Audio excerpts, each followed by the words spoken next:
Enough over the thing to remember. The scene starts to crumble to the sound of the drum. Oh boy, there ain't no need to fight a silent ring. It ain't no big thing, just show her a little.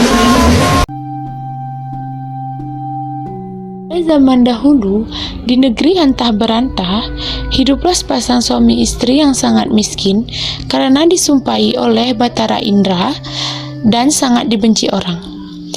Setiap kali mereka mengemis di pasar dan kampung, mereka dipukuli dan diusir hingga ke hutan. Oleh karena itu, tinggallah sepasang suami istri itu di hutan dan memakan batang kayu dan buah-buahan. Setelah beberapa lama, istri si miskin hamil selama 3 bulan.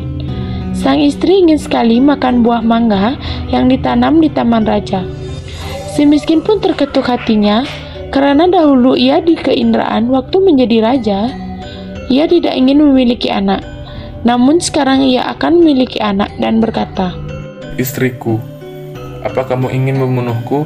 Apakah kamu tidak tahu tentang masa lalu kita? Jangan meminta sesuatu. Kita tidak bisa mengambil buah mangga yang ada di taman raja." Setelah istrinya mendengar perkataan suaminya itu, ia semakin menangis. Lalu suaminya berkata, "Diamlah istriku, jangan menangis. Aku akan mencarikan buah mangga itu dan memberikannya padamu." Istrinya pun berhenti menangis. Lalu si miskin pergi ke pasar mencari buah mangga. Setelah sampai di pedagang buah mangga, ia ragu untuk meminta buah mangga karena ia takut orang akan memukulinya. Pedagang buah mangga pun bertanya, "Hai miskin, apa yang kamu inginkan?" "Jika Tuan mempunyai belas dan kasihan, berikanlah saya sebiji buah mangga yang sudah busuk, Tuan." Orang yang berada di pasar pun menjadi iba karena mendengar kata-kata si miskin itu. Lalu orang yang berada di pasar tersebut memberikan si miskin buah mangga, makanan, dan bahkan pakaian serta buah-buahan lainnya. Si miskin pun heran karena biasanya ia diusir, dipukul, hingga dilempari kayu dan batu. Setelah ia berpikir seperti itu dalam hatinya, ia pun pergi ke hutan untuk menemui istrinya. "Istriku, ini buah mangga, makanan, pakaian, dan beberapa buah-buahan." Kemudian, istrinya menginjak-injak apa yang diperoleh si miskin tersebut sambil menceritakan apa yang terjadi.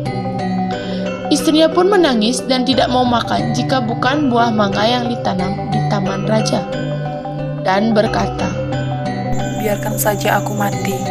Si miskin pun sangat terpukul melihat perbuatan istrinya.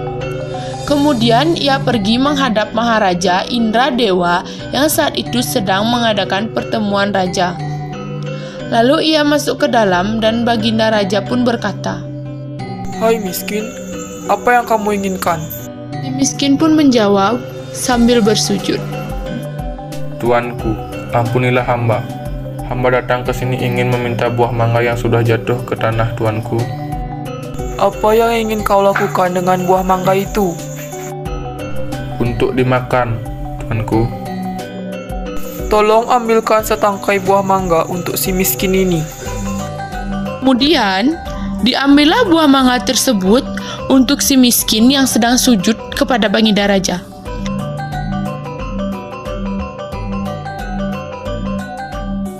Setelah itu, si miskin pun berjalan pulang ke rumahnya. Setelah dilihat oleh sang istri akan si miskin datang membawa setangkai buah mangga, ia pun tertawa senang sambil memakan buah mangga tersebut. 3 bulan kemudian, sang istri menangis ingin makan buah nangka yang ditanam di taman raja. Dengan cara yang sama, si miskin pun mendapatkan buah nangka yang ditanam di taman raja untuk istrinya yang sedang mengidam itu.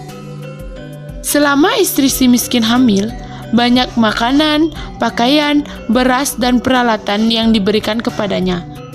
Pada waktu yang baik dan tepat, pada malam hari 14 bulan itu, bulan bersinar terang.